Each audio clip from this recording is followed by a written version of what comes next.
Trans Mega Karir Expo 2025. Bursa kerja terbaik, terbesar, dan terpercaya. Kursinya sudah semakin penuh. Aku rasa sudah waktu yang tepat untuk kita mulai sesi kedua pada hari ini. Yang mana kita akan membawakan tema Key of Success for Job Seeker. Jadi untuk para job seeker yang mungkin pengen tahu ya kiat-kiat untuk menjadi sukses, baik itu yang masih fresh graduates mungkin, atau mungkin untuk teman-teman senior yang sudah mau coba meningkatkan lagi karirnya, bisa langsung saja mengikuti TikTok session yang pertama, yang kedua pada hari ini yang akan ditemani oleh Bapak Denny Tantono dari Maxima Imtech Indonesia. Mungkin kita berikan sambutan yang meriah langsung untuk Bapak Denny. Berikan tepuk tangan untuk Bapak Denny Tantono, Maxima Imtech Indonesia.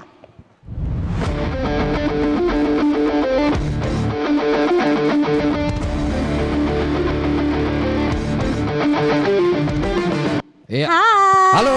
Halo, apa kita kabar? berjumpa dan bertemu lagi Lagi. Sudah tahun baru juga ya kita kayaknya berjumpanya ya. Ini kita duduknya jauhan aja begini Agak ya. social distancing emang kali ini aku. Oke. Konsepnya sepertinya gitu ya. Oh iya begitu.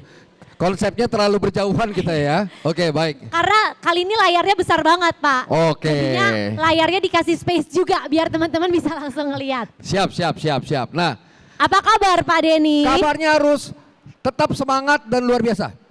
Ketengahan lagi. Oh, Boleh. tengahan lagi. Aku juga geser. Terus sini. Dapat? Oke. Aku juga geser nggak Kak? Oh berarti udah. gak usah katanya. Oh, geser juga. Geser sini Oke. temenin aku. Biar makin dekat memang ya kita ya. Gak boleh jauh-jauh memang katanya soalnya kalau jauh nanti kangen kan malahan. Iya, gimana nih? Hari ini kita lihat ya para rekan-rekan dari job seeker pencari kerja hari ini harus tetap semangat, Betul. tetap optimis bahwa ke depan ya kita akan menjadi orang-orang yang berhasil. Itu Betul. harapan yang harus kita pegang teguh begitu. Betul, amin. Nah tadi juga kami banget tahu Pak, Iya. sampai keliling muter ke bawah berarti kan job seeker makin banyak juga nih Pak. Betul. Gimana caranya supaya mereka juga tetap semangat gitu kan Pak? Betul sekali. Hanya kita butuh kiat-kiat dari Pak Denny langsung ahlinya Ya. buat bisa berbagi ke teman-teman job seeker hari ini. Nah, memang pada hari ini ya, saya mau mengucapkan kepada rekan-rekan job seeker dulu ya, tetap semangat pagi. Karena konsepnya itu harus tidak ada lagi selamat pagi, siang, sore, malam. Tetap semangatnya semangat pagi. Nah, para job seeker hari ini, ada beberapa hal yang perlu kita ketahui. Bahwa dengan kondisi yang uncertain sekarang ya, kalau kita lihat kondisi dunia ini sekarang ini nggak ada yang pasti. Nah, satu-satunya yang pasti malah Ketidakpastian. ketidakpastian itu sendiri. Jadi satu-satunya yang pasti adalah perubahan itu sendiri. Artinya ketidakpastian itu yang menjadi sesuatu yang konsisten malah. Nah, bagaimana caranya supaya akhirnya dengan ketidakpastian ini kita bisa menjadi orang yang tetap berhasil, yang optimis, betul ya? Ada banyak orang yang berkata dan berpikir bahwa di tengah-tengah ketidakpastian ini itu menjadi sebuah musibah. Ya, ada orang berpikir begitu. Ya. Waduh, ini gimana nih ke depan? Kita tahu ya kondisi dunia ini mengalami banyak sekali gejolaknya sekarang. Ya. Ya, kalau kita berkaca 2019 kondisi ekonomi lagi oke-oke, 2020 masuk pandemi, Betul. lalu dari pandemi sekarang terjadi perang perdagangan yang luar biasa. Dagang, betul. Ya, antara dua negara besar. Dan kondisi sekarang katanya ada yang berkata bahwa kemarin hashtag Indonesia gelap katanya. Walaupun banyak sekali yang berpikir dari ketidakpastian ini, nah bagaimana caranya ini menjadi peluang buat kita. Itu yang harus kita pikirkan. Ya, ada beberapa hal yang rekan-rekan job seeker harus tahu bahwa ini bisa menjadi satu peluang yang nantinya itu bisa membangun kita untuk menjadi seorang job seeker yang berhasil. Keren Gitu. banget nih, awalnya aja udah banyak banget kata-kata penyemangat ya yang bisa untuk membangun semangat para job seeker juga. Karena Betul. di balik dunia yang penuh dengan ketidakpastian kita tetap harus jadi orang yang optimis. Betul sekali. Karena itulah nomor satu buat saya pondasi ya. Waktu kita membangun sebuah gedung atau rumah, yang paling penting adalah pondasi dasarnya. Ya, pondasi dasar ini penting sekali. Lebih penting mana? Interiornya atau pondasinya? Kalau dibilang dua-duanya penting, tetapi pondasi dasar ini yang akan menjadi kekuatan kita untuk berdiri dan yang menjadi kekuatan kita untuk berjuang ke depan. Nah, ada pondasi dasar seorang job seeker itu buat saya mampu mengubah pressure menjadi sebuah pleasure. Ya. boleh langsung diarahkan ke, oh udah. Ya, ya. Jadi mampu merubah sebuah pressure menjadi pleasure. Tadi ya kita sudah masuk, oh ini CV saya tidak perlu, ya ganteng ya. Nah seorang job seeker ini harus mampu merubah pressure menjadi pleasure. Jangan pernah merasa, ini dulu yang paling penting, di pola berpikirnya teman-teman, jangan pernah berpikir bahwa ini adalah sebuah beban buat saya. Apalagi kalau orang di rumah udah ngomong ya, aduh kapan kamu kerja? Belum lagi tantangan finansial, kapan nih? Ya. Ini ada beberapa hal yang harus dibayar dan lain-lain.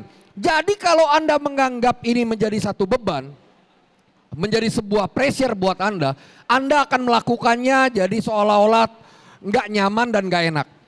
So, apapun yang hari ini teman-teman sedang hadapi kondisinya, harus jadikan itu sebuah kenyamanan buat diri Anda. Anda nyaman dulu, comfortable dulu. Karena kalau Anda dalam kondisi tertekan demikian rupa, kadang-kadang potensi yang terbaik, bahkan cara berpikir Anda akhirnya jadi terburu-buru begitu. Yep. Nah, jadi seorang job seeker, fondasi utamanya adalah ngerubah tekanan itu menjadi sebuah kenyamanan. Jadi Anda harus comfortable, nyaman dengan kondisi sekarang, tetapi tidak berhenti berjuang. Ini yang harus Anda tahu.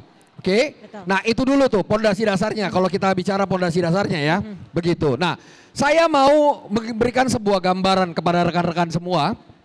Kalau Anda lihat tahun 1950-an untuk penggantian ban mobil Formula One itu membutuhkan waktu 67 detik. Ya, Formula One ganti ban itu butuh waktu 67 detik. Tapi tahukah Anda 2020-an ini rekor itu sudah dipecahkan sangat luar biasa berubahnya.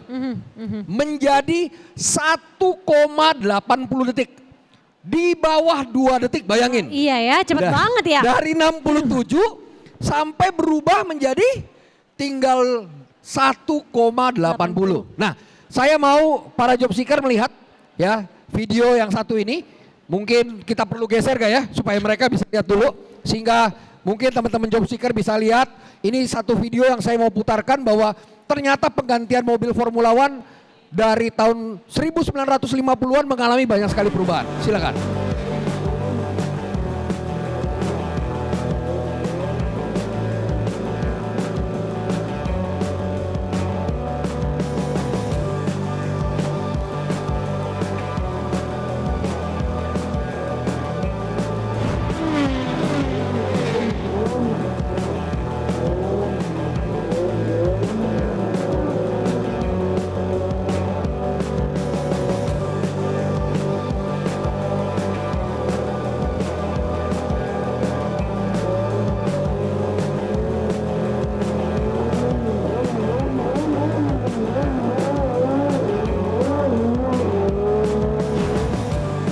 Kita lihat di tahun 1982 ya, dari tahun 50-an menuju ke 80-an.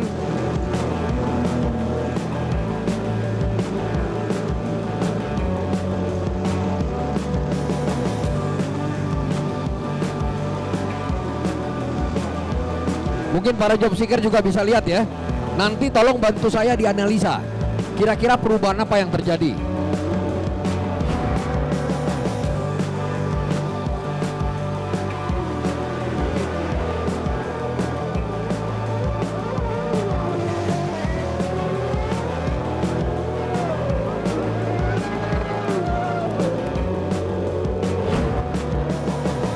Ini masuk ke tahun 90-an.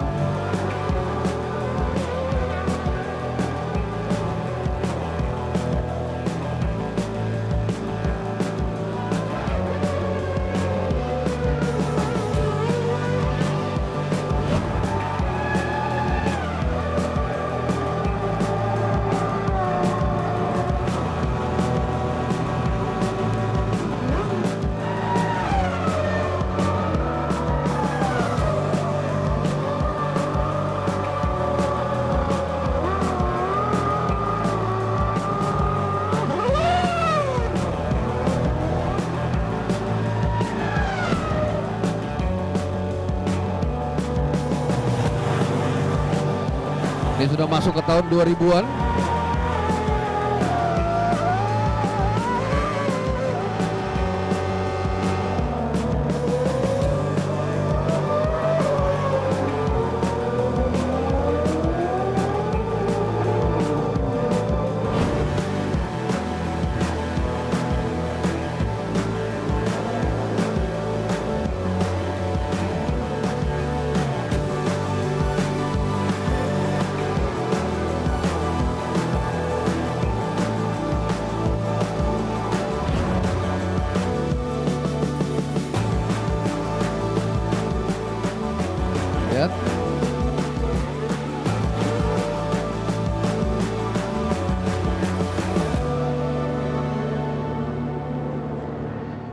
Oke, perhatikan lagi sekarang satu video lagi. Sekarang saya kasih lihat rekan-rekan kepada video di mana dia memecahkan rekor di bawah 2 detik.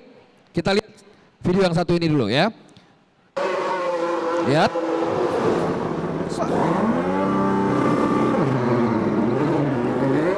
Bisa bayangkan betapa cepatnya.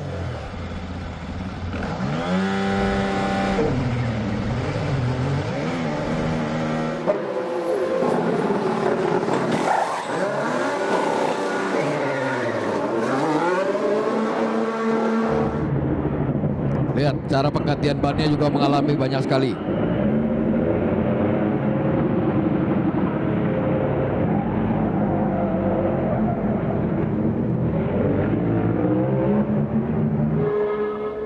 Oke, baik. Nah, kita boleh geser lagi. Nah, sekarang saya mau minta bantuan. Tolong ditanya kepada rekan-rekan job seeker yang hari ini duduk ya. Paling begini, kami akan berikan hadiah. Kami adalah sebuah perusahaan yang bergerak di bidang manpower, ya sumber daya manusia, learning and development, assessment tools, bahkan kita punya human resources management consulting system. Nah karena itu, bagi rekan-rekan nanti yang menjawab pertanyaan saya, lalu memberikan alasannya, kita akan berikan sebuah link assessment tools yang kalau Anda beli di kami secara retail itu di harga Rp350.000, kita berikan free. Nah, oke, ya. Pertanyaannya adalah perubahan apa dari tahun 1950-an yang teman-teman job seeker lihat, dianalisa dari 50-an sampai akhirnya bisa menjadi secepat ini, di bawah 2 detik. Perubahannya apa aja? Coba lakukan analisa dari video tadi, dari tahun 1950-an ya sampai sekarang tahun 2000-an, dari 67 detik berubah menjadi 1,80 detik. Yuk, silakan. Baik, di sini aku yakin pasti para job seeker udah tahu jawabannya, udah punya sendiri jawabannya masing-masing di otaknya. Tapi tinggal yang butuh keberanian aja. Siapa yang berani untuk jawab? Dan langsung nanti dapat hadiah dari Pak Denny. Oh, udah ada, boleh langsung. Boleh. Naik ke atas panggung aja mungkin ya Pak ya? Boleh, boleh dengan senang hati. Boleh naik ke atas panggung aja Pak. Yuk, silakan Pak. Namanya siapa? Oke. Nama saya Aditya. Namanya siapa Mas Aditya? Nama saya Aditya. Iya. Kira-kira perubahan apa yang Mas Aditya lihat Pak? Yang pertama kalau bisa lihat tuh teknologi. Oke, teknologinya ngalamin perubahan. Mas lihatnya dari mana nih tadi teknologinya? Tadi dari tahun 1950-an ke 2000 ya? Iya. Tahun 1950-an belum ada teknologi mesin ini. Buka bautnya masih pakai palu ya? Masih pakai palu. Oke. Terus apa lagi? Ada lihat apa lagi gak? Teknologi selain itu? Tekniknya. Oke. Tekniknya ngalamin perubahan. Ngalamin perubahan. Terus ada lagi? Udah kalau saya lihat itu doang. Dua hal itu ya. Berarti apa? Tadi teknologinya sama bagaimana tekniknya. Ya. Oke, baik kalau begitu. Beri tepuk tangan dulu buat berikan tepuk tangan untuk Mas Aditya. Mas Aditya, silakan nanti ke tim saya. Mas Aditya tinggalkan nomor handphone, kami akan kirimkan link dan mendapatkan assessment tools free. Begitu ya. Silakan. Selamat Mas Aditya. Terima kasih sudah berani menjawab. Ya, mungkin ada yang lain? Ada lagi kah? Hadiahnya masih ada juga kalau mau. Masih. Kalau ada yang mau nanya boleh. Ya, kalau ada yang berani lagi untuk memberikan jawaban, mungkin mempunyai jawaban yang berbeda dengan kira-kira yuk, apa aja yang mengalami perubahan? Coba soalnya analisa. Ada lagi itu yang paling gampang itu ada tadi kan perusahaan Manpower ya. Manpower, betul. Itu udah kejawab langsung itu satu ya. Ayo, silakan dengan hormat Pak. Boleh, Bapak boleh naik ke atas panggung mungkin Pak. Saya hanya mengantar anak, tapi nggak dia tertarik. Gak apa-apa, gak apa-apa. Gak apa-apa ya Pak ya. Dengan hadiahnya bisa buat anaknya kan ya Pak? Boleh, hadiahnya boleh diambil. Saya memperhatikan video yang Bapak tayangkan, memperhatikan suatu teknologi Pak ya. Apa yang Bapak tadi sampaikan, Aditya, itu ada baiknya. Dan saya mendukung sekali. Akan tapi satu hal yang saya tanggapi terkait dengan teknologi yaitu perkembangan tadinya 4, sekarang 1 baut Pak. Tadinya 4 baut, akhirnya pakai 1 baut, itu teknologinya betul. Ya, karena saya lihat tadi ada teknisi yang menyatakan yang melakukan kegiatan tersebut sebegitu pahamnya langsung selesai. Betul. Itulah yang saya pahami itu. Jadi dari teknologi dan tekniknya juga Pak ya, sama kurang lebih. Baik. Nah, baik. Terima kasih Pak. Silakan mendaftarkan diri ke tim saya Pak. Boleh nanti akan dikasih. Pak Denny nanti dikasih linknya bisa digunakan untuk anaknya juga ya. Ayo satu lagi nih. Apalagi kan tadi sama nih, masih teknik dan teknologi. Apa yang berubah? Yang berubah apanya nih sebenarnya? Yang berubah dari tahun 1950-an ke tahun 2020-an dari yang 67 detik bisa menjadi 1,80 detik. Yuk, apanya yang berubah? Apa tadi, coba? Apanya yang berubah? Kalau Anda lihat teknologinya betul, apalagi? Boleh Masnya? Maju ke atas panggung gak apa-apa Mas, naik. Boleh dengan senang hati, silakan. Boleh naik lewat tangga, boleh. Mau lewat, banyak yang manjat. Ya kalau manjat juga nggak apa-apa. Memang sekarang lagi demen manjat-manjat. Silakan Pak, namanya siapa? Saya Pungki. Pungki. Ya. Pak Pungki gimana? Menurut Pak Pungki apa yang berubah Pak? Benar ya Pak yang disampaikan oleh Mas Aditya tadi. Ya. Teknologi. Terus teknik. Dan juga penambahan manpowernya. Manpower, penambahan manpowernya, betul ya? Jumlah manpowernya berbeda. Jumlah manpowernya berbeda. Kalau yang dulu itu mungkin orangnya sedikit. Terbatas, ya. Betul. Ya. Sekarang manpowernya ditambah lebih banyak, menghasilkan kekuatan akhirnya lebih cepat. Dan juga ketepatan dan kecepatan dari manpower. Oke, dari manpower, Mas, sebentar. Ya. Kalau Anda lihat manpowernya ini profesional nggak mereka? Oh, sangat. Mereka ngertiin SOP nggak? Sangat. Mereka tahu job desk-nya mereka apa-apa nggak? Setiap orang mengerti bagiannya masing-masing dan melakukan yang terbaik nggak? Ya. Betul ya? Betul. Bayangkan kalau ada satu orang yang tidak melakukan terbaik. Waktu dia udah copotin bannya, yang tukang ban nggak ngambil bannya. Bayangin. Kira-kira apa yang terjadi? Teamworknya kebangun, betul ya? Artinya manpower menjadi poin penting juga dalam perubahan. Selain teknologinya, selain sistem yang berubah, manpower penting ya. Penting. Oke, kita beri tepuk tangan dulu ya, silakan. Baik, terima kasih Pak Mas. Terima kasih, Mas Pungki. Langsung ke tim saya ya. Nanti dihubungi oleh timnya Pak Denny. Oke. Nah, sudah cukup ya Pak Denny ya? Cukup. Ya. Nah, saya mau menekankan kepada job seeker, salah satu kekuatan untuk Anda bisa survival kalau bahasa saya, dan Anda bisa sukses adalah manpower. Anda lihat orang-orang ini juga bukan tidak mengalami perubahan, jangan sampai begini. Kita sebagai job seeker, dulu, sekarang, dan sampai selama-lamanya tidak berubah. Menggunakan cara-cara yang lama, nggak ada perbaikan dan perubahan. Nah, karena itulah saya mau menekankan begini. Ada beberapa, boleh tolong, next. Ya, nah ada beberapa penyebab yang membuat akhirnya para job seeker ini fail atau gagal. Kenapa? Nomor satu yang paling penting kalau bicara terkait manpower, Anda nggak memiliki attitude yang baik. Sikap, cara Anda melihat sesuatu dengan sudut pandang yang benar. Lalu attitude ini menjadi peranan nomor satu untuk Anda menjadi orang yang diterima dalam bekerja. Ya, jadi kalau ada company yang mulai melirik Anda, tapi pada waktu proses interview berjalan ngelihat ada attitude yang bermasalah, itu akan nomor satu mendapat rejection, artinya udah pasti di reject. Jadi memang bicara manpower, salah satu kekuatannya adalah attitude. Nah, apalagi yang kedua, kurangnya keterampilan atau kompetensi. Anda nggak punya, ditanya-tanya nggak punya kompetensi apa-apa. Nah, Indonesia ini darurat edukasi. Maksudnya apa Pak? Indonesia ini darurat edukasi. Bangsa kita untuk investasi leher ke atas itu jarang ada yang berani. Kalau investasi selalu dari leher ke bawah. Beli makan berani. Coba aja lihat. Tempat makanan pasti penuh. Ya, F&B lagi naik-naik daunnya sekarang. Ya, apalagi beli baju buat dipakai berani. Beli jam tangan, fashion dan lain-lain. Semua untuk yang leher ke bawah Anda berani gelontorkan. Tapi saya mau coba tanya, berapa uang yang Anda keluarkan untuk investasi leher ke atas? Nih, kesininya. Karena apa? Ini penting. Waktu Anda naikkan ininya, maka harga dan nilai jual Anda akan berubah. Nah, waktu Anda nggak berani memiliki pos investasi leher ke atas, ya, biaya untuk edukasi diri, maka Anda nggak akan punya keterampilan atau kompetensi yang meningkat.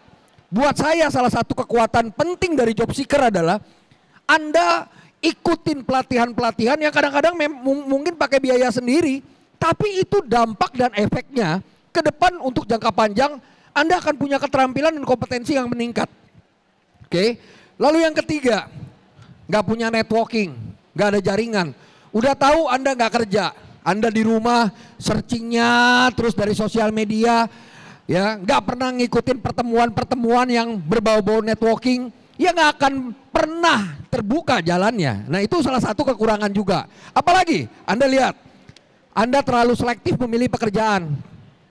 Oke, maunya yang modelnya begono begini, ya memang kita ibaratnya begini, kemampuan kurang tapi harapan tinggi. Nah itu harus bareng maksud saya. Di proses yang fresh graduate, apabila Anda memang belum pernah punya pengalaman dalam bekerja, ada satu seminar yang diisi oleh salah satu presiden direktur dari bank besar di Indonesia. Dia bilang begini, kalau memang Anda bekerja saat ini, dalam pekerjaan Anda itu ternyata menambah kompetensi Anda, jangan hitung-hitungan duitnya dulu. Gak usah takut, kenapa? Karena uang akan ikut dengan Anda, sehingga waktu Anda mulai bekerja, Anda punya kompetensi, Anda punya skill naik, otomatis harga jual Anda itu akan meningkat. Karena itu, apalagi kalau kita fresh graduate, berani dulu ambil challenge dan tantangannya. Oke, untuk apa? Dapetin pengalaman kerjanya. Untuk apa? Dapetin skillnya. Lalu selanjutnya apa yang membuat fail atau gagal? Saya kemarin baru terima CV, ya. Saya lihat pembuatan CV, surat lamaran kerja. Ini begitu masuk ke meja saya aja, aduh, ini CV apaan yang dibuat? Kayak balik ke zaman tahun 2000-an mungkin. Ih, bukan 2000-an, 80-an kali saya. Lebih mundur lagi malah. Nah, Anda mesti disertai dengan CV yang menarik, lalu mendeskripsikan diri Anda dengan menarik. Nah, ini penting sekali karena itu akan membuat belum apa-apa Anda udah di-reject. Oke. Selanjutnya apa lagi? Kurangnya persiapan waktu interview. Waktu interview juga Anda datang nggak tepat waktu. Anda datang dengan kondisi mungkin berkeringat, ya. Kalau Anda interview minimal 1 jam sebelumnya Anda sudah preparation dengan baik, tiba di kantornya buat tenangin diri untuk lakukan persiapan sehingga pada waktu di interview itu menghasilkan sesuatu yang luar biasa. Nah, ini adalah penyebab-penyebab di mana biasanya job seeker akhirnya nggak bisa diterima di dalam sebuah pekerjaan. Karena apa? Ya portofolio kompetensi nggak ada, attitude-nya juga buruk. Ya, lalu CV-nya berantakan, nggak ada persiapan, ya udah pasti saya akan mencari yang lebih baik. Betul. Gitu. Kalau dari saya melihatnya penyebab ini paling besar begitu. Oke. Dan mungkin juga penyebab-penyebab ini yang biasanya sering dilakukan nih sama teman-teman job seeker yang ada di sini. Jadi kalau misalnya ada yang mau nanya juga boleh ya. Misalnya boleh dengan ada poin apa yang sekiranya kayaknya saya sering nih ngelakuin ini, gimana ya caranya supaya nggak ngelakuin itu lagi gitu ya Pak ya. Betul. Okay. Nah, saya lanjutkan, habis ini kita akan buka pertanyaan. Sekarang apa yang harus Anda lakukan sebagai job seeker untuk mendapatkan pekerjaan? Betul. Buat saya poinnya cuma ada 1, 2, 3, 4 ini aja. Kalau Anda lakukan ini, maka kita berharap dan saya percaya ya kesuksesan akan menjadi bagian dari para pencari kerja. Amin. Begitu. Oke, cuma 4 poin aja ya 4 Pak poin. ya, nggak banyak. Nggak apa banyak. aja tuh Pak poinnya? Yang pertama persiapan diri. Artinya identifikasikan diri Anda sekarang. Anda evaluasi diri, apa yang kurang, kompetensi ada apa enggak, apakah saya harus mempelajari. Kan biasanya ada kualifikasi, dalam kualifikasi kalau ternyata bahasa Inggrisnya kurang, ya saya ambil les bahasa Inggris. Identifikasi diri Anda. Lalu biasanya hari-hari ini dituntut untuk seseorang itu kapasitasnya bisa menggunakan Microsoft. Nah kalau Anda nggak kuat di sana, belajar. Betul. Maksud saya begitu. Identifikasikan diri Anda dalam kondisi sekarang ini. Karena begini, yang nyari kerja Anda bisa lihat banyaknya luar biasa. Betul. Pertanyaannya kenapa company harus milih Anda? Bukan milih mereka, bukan milih yang sebelah Anda, bukan milih yang after interview Anda. Iya. Saya milih dia. Nah, Anda harus bikin sebuah diferensiasi. Karena itulah Anda harus identifikasi diri Anda. Yang kedua, pastikan tutor membuat CV di YouTube di sosial media itu udah banyak banget. Betul. Jangan, ya sudah seada-adanya. Bayangkan kalau Anda berharap dengan seada-adanya effort, lalu Anda berharap diterima, kan nggak fair buat saya. Ya, lakukan sesuatu yang di atas rata-rata. Rata-rata pencari kerja yang lain tidak lakukan itu, Anda kerjakan, maka Anda akan mendapatkan.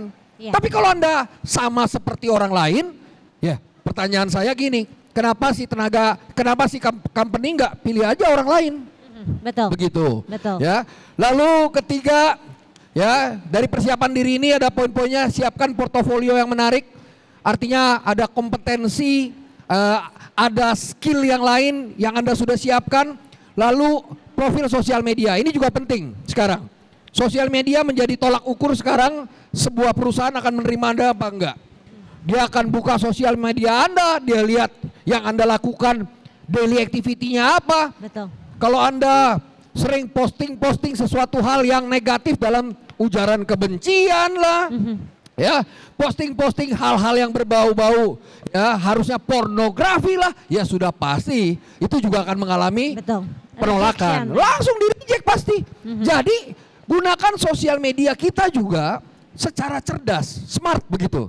Nah ini akan menjadi poin penting dalam persiapan diri kita. Lalu yang kedua, target pencarian kerja. Fokus pada industri dan posisi tertentu. Jadi Anda harus fokus pada strong point diri Anda, lalu cari. Sekarang ini saya sering banget menemukan lulusan apa, kerjanya di bidang apa.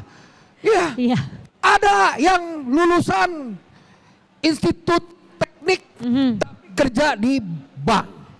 Ya, ada yang lulusan fotografi tapi kerja di bagian ekonomi. Kan banyak sekali ketidaksambungan. Karena itulah fokus pada industri yang memang menjadi strong point Anda.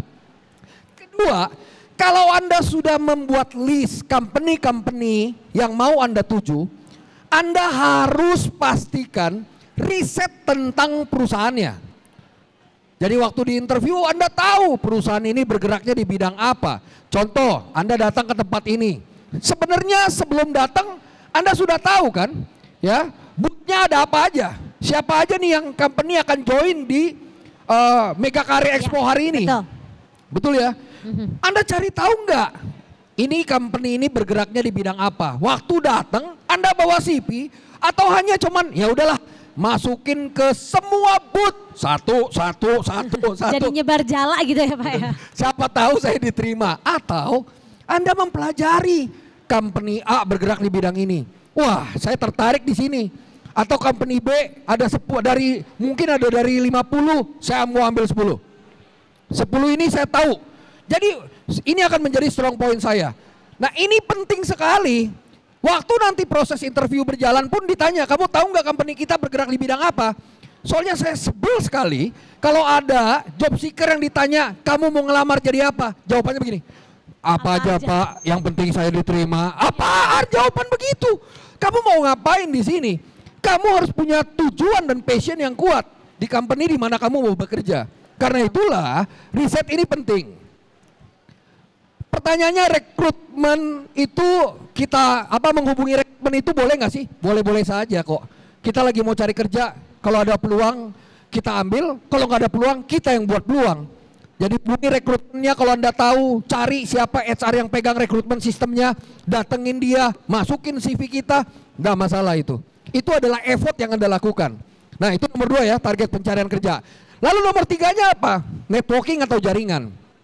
Apa yang bisa Anda lakukan selain itu? Bangun jaringan profesional. Artinya Anda ikut kelas-kelas profesional. Ya, bisa dalam bentuk training, bisa dalam bentuk networking apapun yang sifatnya Anda ketemu orang banyak. Supaya punya peluang cari tahu ini di mana ada peluang saya bisa bekerja begitu. Lalu yang kedua, mengikuti platform profesional di sosial media. Kalau di sosial media sekarang dunia pencari kerja itu saya tahu banyak HR rekrutmen nyarinya di mana? Di LinkedIn. Nah kalau Anda nggak pernah membangun vibe yang positif tentang diri Anda di sosial media, orang nggak akan lihat. Saya baru ketemu ada satu orang di hijack, HR manager di salah satu company yang cukup besar, mau ditarik. Nemunya dari mana? dari LinkedIn. Saya lihat profil Bapak dan Ibu dari LinkedIn, kita mau coba ketemu boleh nggak? Bapak ada tertarik nggak mau keluar dari company yang lama? Gih, di hijack. Semuanya dari mana? Dari profesional sosial media. Nah inilah yang harus kita bangun sebagai job seeker. Karena ini akan menambah peluang saya untuk bisa bekerja. Baru terakhir, pada waktu proses interview, Anda harus punya komunikasi yang sangat baik. Lihat, proses komunikasi, tunjukkan antusiasme dan kemauan Anda belajar. Tunjukkan kepribadian positif, optimis, dan jangan menyerah. Kalau hari ini gagal, fail, terus lakukan itu terus. Percayalah segala sesuatu yang Anda lakukan secara terus-menerus itu akan menghasilkan sesuatu yang besar dalam keberhasilan diri Anda. Betul. Nah, dari saya itu yang penting supaya apa? Anda bisa diterima bekerja dengan sangat luar biasa. Jadi Anda di atas rata-rata begitu. Keren sekali memang Pak Denny. Baik, itu poin-poin yang harus disiapkan oleh para job seeker. Ya. Mulai dari sebelum ketemu perusahaan bahkan ya Pak ya. Sampai sudah nanti masuk ke tahap proses interview. Dan mungkin sebetulnya saat sudah masuk ke perusahaan pun harus tetap dijaga ya Pak ya. Ya, karena buat saya begini. Kita ini harus terus growth ya. Salah satu psikolog dari Amerika yang namanya Carol Dweck. Dia bilang ada dua jenis tipikal orang. Yang satu disebut dengan fixed mindset, yang satu disebut dengan growth mindset. Orang fixed mindset merasa cukup dengan apa yang ada, ya sudah dia stuck di sana. Tapi orang growth mindset, dia akan terus berusaha, dia akan terus berkembang, dia akan terus menaikkan kompetensi dalam diri. Kalau ada orang nanya saya, Pak, ambisi boleh nggak sih? Boleh nggak ambisi? Boleh. Ambisi bukan sesuatu yang salah. Ya. Yang salah adalah kalau Anda menjadi ambisius, menghalalkan segala cara, menghancurkan orang lain supaya Anda berhasil. Nah itu yang nggak boleh. Tapi kalau Anda berambisi, ingin naik satu level lagi, naik satu tingkat lagi, itu namanya bukan sesuatu yang salah, tapi itu adalah growth, bertumbuh Anda, ya, secara kompetensi. Masa iya, saya masuk di posisi staff, setelah puluhan tahun. Posisi saya nggak berubah. Iya. Sedih juga ya. Itu pasti keluarganya juga ikutan sedih sih Pak kalau kayak gitu ya. Malah kalau saya bilang ada yang salah. Dalam beberapa tahun, biasanya dalam 5 tahun Anda nggak pindah posisi, di posisi yang sama terus, itu ada yang salah. Harusnya posisi Anda berubah. Ya minimal kita evaluasi lah. Apa yang salah nih kok 5 tahun nggak naik-naik. Ya kemarin saya ada ketemu satu company ini cerita, Pak, tim saya ini orang-orang yang kerja di sananya hampir 20-30 tahun loh Pak. 20-30 tahun. Turnovernya rendah sekali Pak. Oke, bagus dong kalau begitu.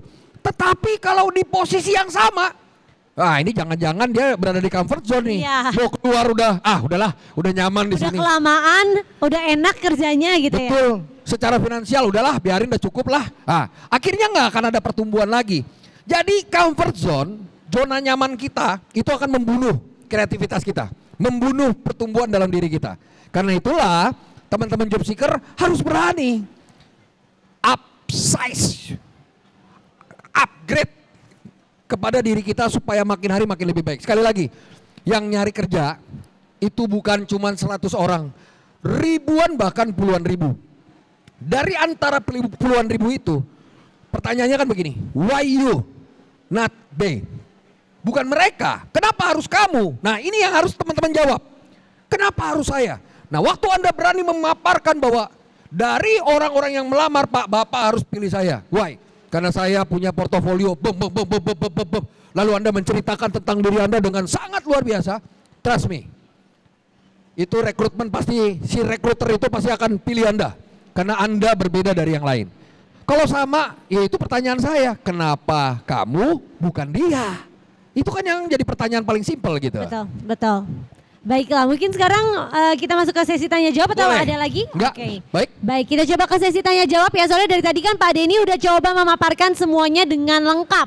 Tapi siapa tahu ada hal-hal yang pengalaman pribadi mungkin kalau enggak ya bisa dicurhatin, nanti bisa langsung dikasih kiat-kiatnya dari Pak Denny untuk bisa menghadapi permasalahan yang sama. Nah, kalau ada yang berani nanya pun tetap berlaku ya. Yang tadi ya. Yang tadi. Langsung bisa dapat link assessment secara gratis seharga 350.000 dikasih cuma-cuma khusus untuk para job seeker yang berani untuk bertanya pada siang hari ini.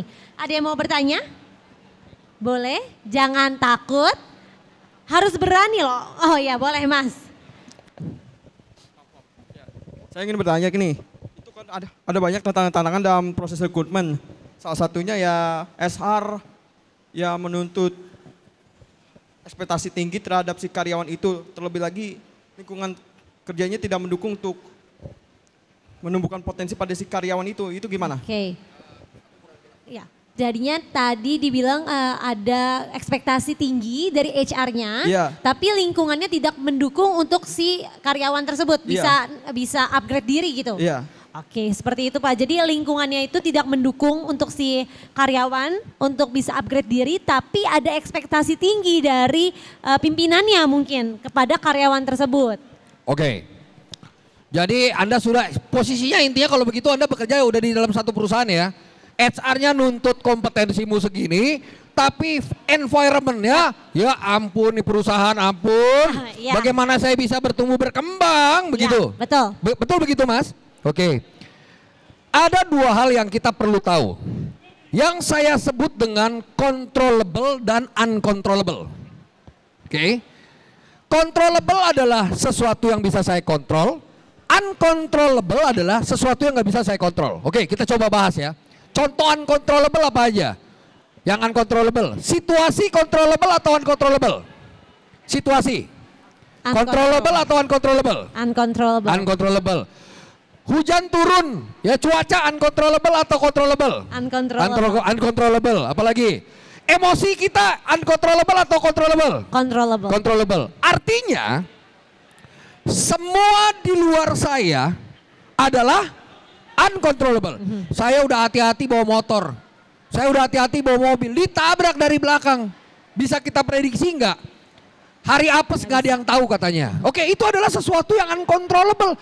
Karena itu rekan-rekan, jangan pernah fokus dengan apa yang uncontrollable. Saya bisa cerita ini ya. Ada satu company ya. Oke, tunggu dulu. Cerita itu saya skip dulu. Jadi fokus pada yang controllable. Apa yang controllable? Diri kita sendiri. Diri sendiri. Emosi, spirit mau belajar, perubahan yang ada di dalam diri. Udah jangan fokus dengan lingkungan.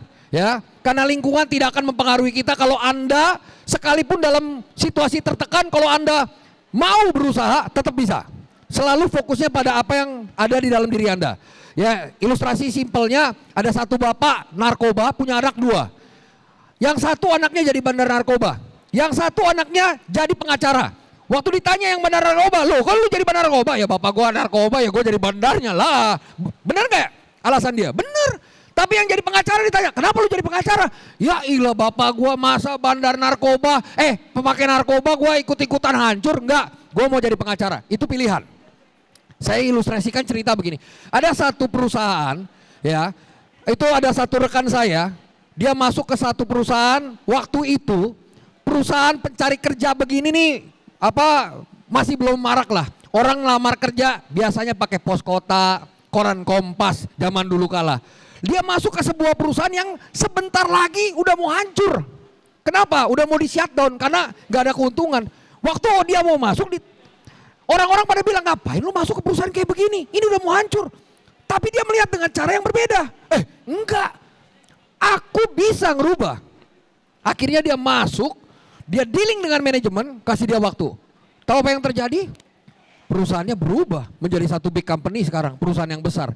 Jadi, situasional dalam lingkungan kita harusnya tidak akan mempengaruhi siapa saya ke depannya. Pak, keluarga saya broken home. Terus, keluarga lu broken home, terus berarti kamu harus ikut jadi broken home? Pertanyaan saya, itu controllable atau uncontrollable keluargamu broken home? Itu uncontrollable mungkin. Tapi yang controllable adalah apa yang kamu bisa kontrol. Nah, ada yang saya sebut ya dengan orang sebut dengan kalau orang lahir Gun? Mana tim saya mana tuh? Ada yang disebut nasib dan apa? Takdir dan nasib. Oh ya. Nasib dan takdir, saya sampai lupa. Takdir adalah bagian dari Allah. Anda lahir jadi keluarga kaya, keluarga miskin, wanita, pria, punya anggota tubuh lengkap atau enggak, itu adalah takdir. Enggak bisa kita pilih. Tapi nasib ke depan kamu mau jadi apa, itu adalah pilihanmu. Selain Allah mengambil peranan, tapi kita secara pribadi juga mengambil peranan. Karena itulah, seandainya kamu berkata bahwa Pak, ini lingkungan kerja saya nggak mungkin. Oke, sekarang pertanyaannya, kamu melihat gak ada peluang yang besar masih di perusahaan itu? Masih Pak, kalau masih kompetensimu naikin bukan karena orang-orang yang ada di sekitar kamu bertumbuh atau enggak. Tapi bagaimana kamu menjadi orang yang melihat visi ke depan, berbeda dari orang-orang lain. Kira-kira kalau perusahaannya berkembang, kamu naik gak jabatannya? Naik pasti. Clear ya Pak? Jadi bukan terpengaruh oleh situasi, tapi keputusan kita yang ambil. Karena itu ini statement saya terakhir buat Bapak dan Ibu semua. Saat situasi tidak benar, saya tetap berespon benar. Saat orang lain tidak benar, saya tetap berespon benar. Respon saya tidak dipengaruhi oleh situasi, tidak dipengaruhi oleh orang lain. Respon sayalah yang mengambil keputusan. Orang boleh jahat, lingkungan boleh berusaha menghancurkan kamu, tapi kalau kamu memutuskan untuk tetap berdiri, tetap berjuang, tetap menjadi orang baik, maka kamu akan tetap menjadi orang baik. Bukan karena lingkungannya. Clear? Oke? Menjawab? Mantap. Baik kalau begitu. Terima kasih Mas, terima kasih Pak Denny atas jawabannya juga. Yes.